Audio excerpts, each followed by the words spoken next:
在当今的时尚穿搭风格中，工装已经成为很多人衣橱里的必备单品。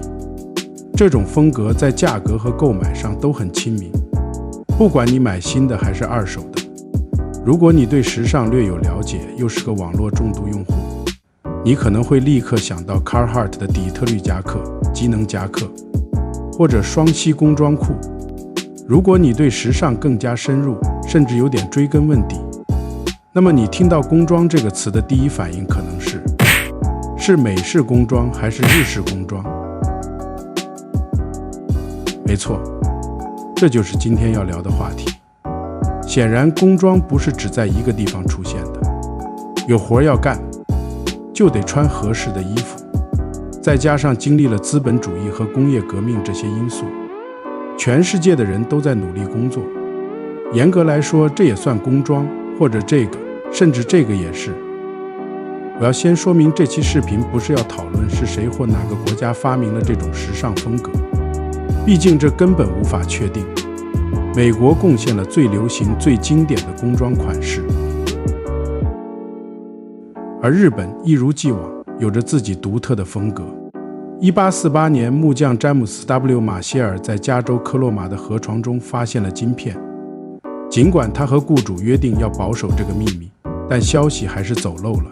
1年之内，超过8万名被称为49淘金者的淘金矿工涌入了加州，这标志着美国最著名的淘金热拉开序幕。随着越来越多的人涌入加州，旧金山迅速成为商业枢纽。这时期，李维斯·斯特劳斯也来到这里，他原籍德国巴伐利亚的布滕海姆。1846年，他移民到纽约，与他的兄弟们合伙经营着一家日用品批发公司，公司名为 J. Strauss Brothers Co. 淘金热的消息传遍全国后，李维斯决定去旧金山，他在那里开设自己的公司，作为家族生意在西海岸的分公司。后来，他将公司更名为 Levi Strauss Co. 李维斯。这是当时涌现的众多企业之一，专门服务大批渴望淘金的矿工。这些公司最终比大多数专心淘金的人赚得更多。没错，这正是那句谚语的来源：淘金热时，卖铲子都赚钱。1872年，李维斯收到了客户雅各布·戴维斯的一份提议。戴维斯是内华达州的裁缝，经常从李维斯那里采购牛仔布。在信中，他介绍了自己制作牛仔裤的独特工艺，就是在布料连接的受力点加装金属铆钉，让成衣更加坚固耐用。戴维斯想为这项技术申请专利，但需要商业伙伴来实现量产。他邀请李维斯合作生产，李维斯对这个提议非常感兴趣。1873年5月20日，专利正式授予了雅各布·戴维斯。李维斯公司由此被视为现代牛仔裤的鼻祖，深受美国西部蓝领工人喜爱。矿工、农民、伐木工、铁路工人，尤其是牛仔，让牛仔裤名声大噪，成为工装的经典典型，成为美国西部的标志符号，承载着对牛仔时代的浪漫憧憬。进入20世纪，随着生活方式的改变，这种浪漫情怀让 Levi's 牛仔裤不再只是工装。到了世纪后期，牛仔裤开始逐渐流行，并进入休闲服饰领域。随着拉链的运用，人们开始称它们为牛仔裤，而不再叫牛仔背带裤。后者在50年代更多的与工装起源相关联，尤其因为马龙·白兰度和詹姆斯·迪恩极大推动了牛仔裤在年轻人中的流行。他们在主演《飞车党》和《无音的反叛》时穿着牛仔裤后，人们都想模仿偶像。50-60年后，正如牛仔裤改变了未来，如今谈到经典美式工装，不能不提到每个二手商最爱的摇钱树 Carhartt。1889年，汉密尔顿·卡哈特创立了 Carhartt， 他创办了这个男士工装品牌。他的生产设施最初只有2台缝纫机和1台半马力的电动机，位于底特律的一间小阁楼里。在为铁路工人生产工装裤时遭遇早期失败后，他想到了一个绝妙的点子，直接询问工人们他们想要什么样的衣服。在接下来的100年里， Carhartt 卡哈特发展成了极其成功的品牌。这就是 Carhartt 卡哈特背带工装裤的诞生，但主要还是美国蓝领工人在穿着。在80年代末，这些服装开始悄然渗透到时尚和街头服饰领域。自1987年起，卡哈特已经向日本市场销售服装。1991年首次在纽约时装秀上展示其户外工装夹克后，他们开始瞄准一些消费者。这些人不仅仅看重实用性，更发现了它的时尚性。到1993年 ，Carhartt 已成为工装潮流的领导者。涂鸦创作者、滑板玩家等街头文化爱好者都以穿这个牌子为荣。很快，嘻哈和说唱圈也加入了这股潮流，将 Carhartt 的人气推向新高度。他在年轻人中变得越来越受欢迎，他甚至登上了 Vogue 和时尚芭莎等时尚杂志。1994年，埃德德文·费赫这位欧洲设计师获得了卡哈特在欧洲的独家销售权，推出了新品牌 Work in Progress。2年后，他获得了生产权，可以在美国以外地区生产 Carhartt 产品，正式成为 Carhartt 的欧洲分支。简单来说，这两个品牌的区别是 Work in Progress 就是 Carhartt 的高端化版本，卖的基本是同样的东西，价格却贵了很多。目标客户变成了欧洲潮人，而不是美国蓝领。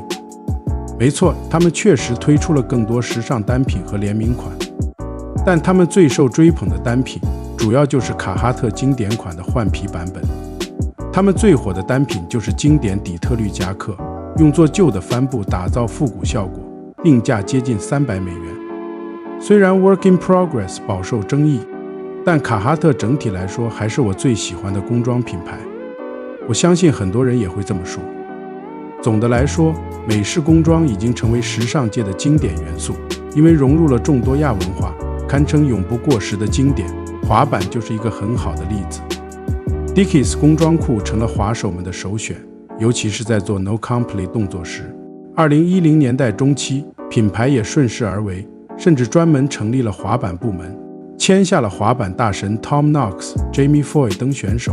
这些工装品牌的不同款式和产品，他们之所以经久不衰，是因为平易近人，还能被喜爱他们的亚文化群体所接受。现在让我们把目光转向太平洋彼岸。虽然日本素有世界时尚中心之一的美誉，但日本在工装领域其实并不像美国那样突出。当然，除了他们闻名海外的日产牛仔比美国牛仔品质更好，但那更偏向高端市场，咱们以后再聊。如果说到日本工装的话，那就从这些东西开始说起吧。乍一看，懂时尚的人可能会以为这图是从 Grilled 上破旧 Margiela 靴子的页面截的，但不是，这其实是传统日本足带，最初只是用中国进口棉花做的简单袜子。这种分趾设计大约在15世纪发展出来，为了搭配木屐等夹脚鞋，后来逐渐演变成了真正的鞋子。当用皮革等材料增强鞋子的坚固性，这种鞋就被称为地下足带，意思是贴地足带。几个世纪以来，地下足带在日本人中广受欢迎，连武士也不例外。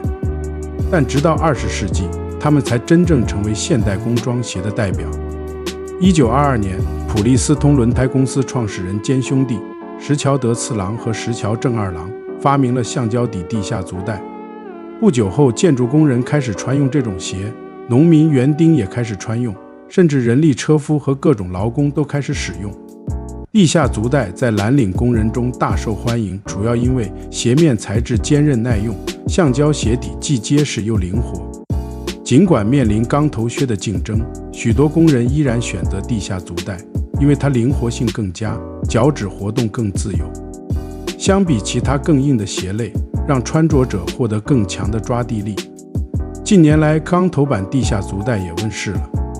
有一群人以穿着地下足带而闻名，更重要的是他们的整体风格体现出现代时尚。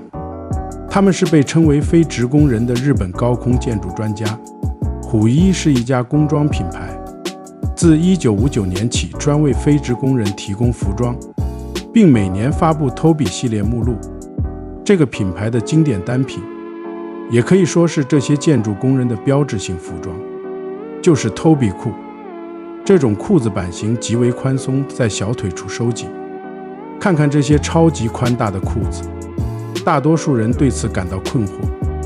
为什么这些裤子不被认为存在重大安全隐患？简直就是在找死。但实际上，这种宽松设计对建筑工人有很多好处，能让他们行动自如。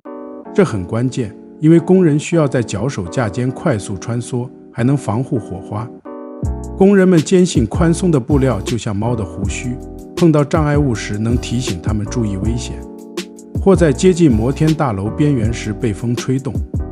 人们常说服装是自我的延伸，这通常是艺术或隐喻意义上的说法。但对于日本建筑工人来说，这种延伸更具有实用性和功能性，因为这些裤子能够增强他们的空间感知。这种裤子后来也被日本时尚界广泛采用，包括设计师山本耀司的作品。据说他的设计就受到了这种裤子的启发。超宽松裤子也常与日本街头服饰相关联，我觉得这也推动了全球时尚圈对近年来宽松裤子的热捧。比如日本品牌 Needles， 他们的 HD 系列裤子深受西方潮流爱好者喜爱。在过去几年里，虽然品牌没有官方表态，但这种气球式的设计明显受到了鸢尾花纹的启发。我在社交媒体上经常看到这种裤子，无论是日式工装还是美式工装，两者都已证明它们产生了影响。这种影响在时尚领域远不止功能性那么简单，尽管有着数百年的历史传承，它们在现代时尚界依然展现着强大的影响力。对比两者，美国更注重实惠和耐用，而日本则追求极致的功能性。总的来说，两者都很棒。我相信在未来几十年甚至几个世纪里，它们会继续影响未来的时尚趋势变化。